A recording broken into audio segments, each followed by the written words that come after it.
AKAPADers, we're talking 3 of my favorite subjects. Directors that don't get enough credit. McG. We Are Marshall. That's our movie. Matthew McConaughey. Who doesn't love talking about that sexy boy? And sports movies, namely football. Join me. We're going to rock and roll. We're getting into We Are Marshall. Let's go. Camera speed. Sound production, take 1. Action! AKAPADers. So, are we in the zone of doing 2 drops a day forever? People, AKAPADers, we're getting close. But I am Peter A. DeLuca. Welcome to the podcast.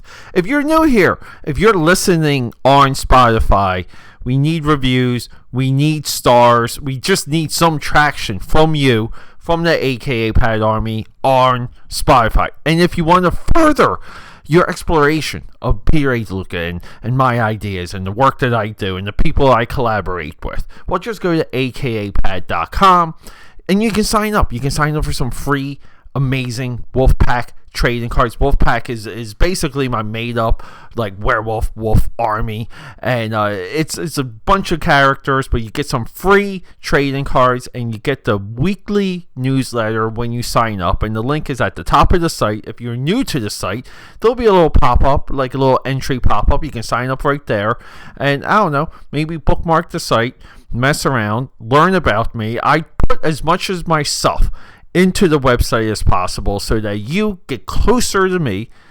And here we go. We're talking We Are Marshall.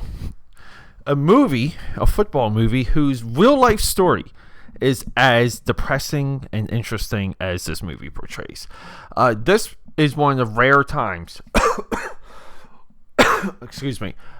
This is one of the rare times where I was watching the movie and I was pulled into it immediately, just the way it was shot. Matthew McConaughey gets you going. Anthony Mackie, Ian McShane. We know Ian McShane from Carnival and Blackbeard in the Pirates of the Caribbean movies. But I'm immediately pulled in by what's happening on screen. And then tragedy. I mean, the tragedy happens in the first 10 minutes of this movie. And we get one of the most visceral, deadly, sad post-airplane crashes, or the aftermath of a tragedy where the entire town basically runs to where this airplane went down and took out almost the entire football team.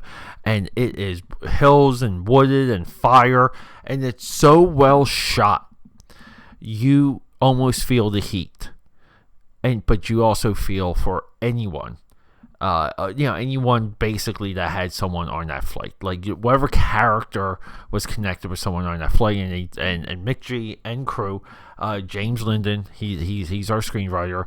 These guys do a great job in setting that up and selling it, and it takes us a little bit. It takes us about 30 minutes to get to McConaughey, and McConaughey needs to win people over. And he's a little off-centered. He's a little bit wacky, but he loves football, and he's like the only guy that volunteers to coach this team based on the tragedy and reputation that the team has. So a part of my interest as I'm watching this movie is like, man, I need to just know more about this. And this team doesn't really have a winning season until 20 years after the 1970 plane crash that we get in the first 10 minutes of this movie. The seasons that precede this, I mean, they are 2 or 3 win seasons, and they're not they're not in like the upper conferences of college football. They later get there, but this is truly a movie about perseverance, sticking to your guns, and doing what's right, and just not bowing down to the universe. To when people are chosen to leave this earth, don't bow down. The idea and what they would want is to fight and to continue and to march on, is not to cancel the next season. There was a point in this movie where we build the team, We build the training. We Matthew Fox, who's the assistant coach, I believe he's the offensive coordinator. I believe so, or he's like no, he might be special teams coach. But we're with his character too, and this his real life person or his real life counterpart quit football after the follow up season. So he quit football after the 1971 season. He's traumatized. And AKAPADers, we effing feel it. We feel the trauma. And we feel sorry for him when he has to do things. When he's asked and called upon. But we get it. So, with a little bit more about the deep research of this movie. And we're going to get into how I think this movie should have ended, because I did hit a point. But when I was looking into this team and going through all the seasons on Wikipedia, I'm not joking. I was so upset and disappointed when the 1971 season, the season that's portrayed in this movie, wasn't a winning season. So I go to the next one and the next one, and it drove me nuts. And I feel like as a story, as an institution, this university is built on this tragedy, but also the 2-decade rebound. And this is really where how institutions are built and how lore is built. And it's not frivolous. It's not made up. These are the facts. I just feel this movie should have ended with the entire season just starting. See, it's hard to portray a win, even though they win this game. But I think they win the second or third game. They might have opened the season with 2 losses. But the movie should have ended with the start, with the kickoff of the 1971 season.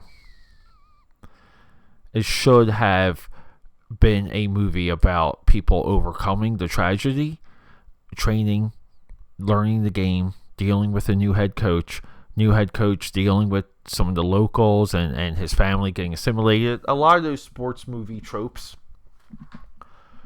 But it doesn't. And then we continue, I think, for like another 40 minutes. And this is really what I feel like where the general audience may have lost the movie. And it kind of kills the word of mouth, because this is not a movie about another team playing another season, like another version of this team. This is a movie about the continuation and the start of the next season. And I'm sure there's back and forth about that, right? I'm sure from a producer level, from an executive level, you need some football in the last 30 minutes of this movie. We need to wrap this movie up with some football. McG shoots some amazing football. McG has those nice, like, yellow sunsets, those just nice daytime shots. He expertly handles this movie. Shane Herdbilt is our cinematographer. Masterful. And my other really big revelation with this movie wasn't that Matthew McConaughey is over. Well, I guess like my last 2 revelations is Matthew McConaughey is overcast in this movie. We're going to coin that term right here, guys. Overcast. Meaning, we want someone that kind of looks like that they belong in the role. This supermodel,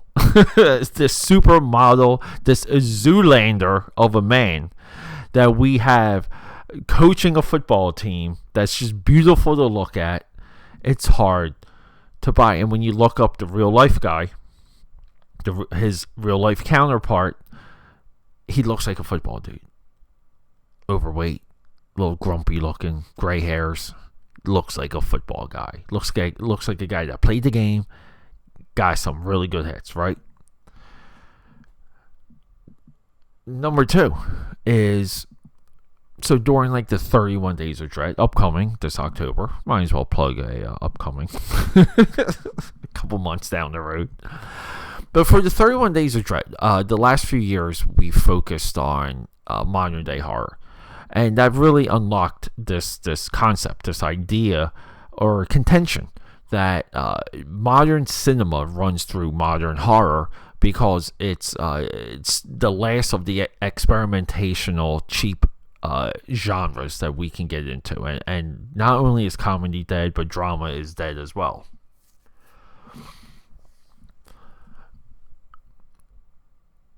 But for the seasoned filmmaker, and we saw this with Invincible, we see this time and time again, for this nowadays, modern day, the seasoned filmmaker gets to showcase their professional talents with a sports movie. Not just with story, but visually. Because these sports movies consistently look the best. Sports movies as a subgenre might be the best looking genre in film history. Just pound for pound. Per capita percentage nonsense, right? This movie's great. And it's tragic. I'm telling you, there's so much that happens in the first 10 minutes of this movie. You're taken aback. And we have some good high school drama. We have some melodrama. We have feelings. We have characters really trying to move on from a tragedy that messed up a whole town. And a big shout out to Christopher Beck. Great music. Like I said, this movie's stacked top to bottom. You can argue when the movie should have ended, what it should have built to, but it really doesn't matter because we do care about these characters enough to watch them continue, to see how the game goes, so to speak, and we're very curious by the end of this movie to see what happens to their lives. So that's where it's important. This part of film is education, and I felt highly educated with this movie. AKAPAD here, the film buff. I don't know if did I ID myself earlier? Maybe not. Guys, rocking and rolling, we are going to get into Passenger or Passengers. The Passenger next episode. This is a must listen. Okay, you guys have to check out that one. Let's go.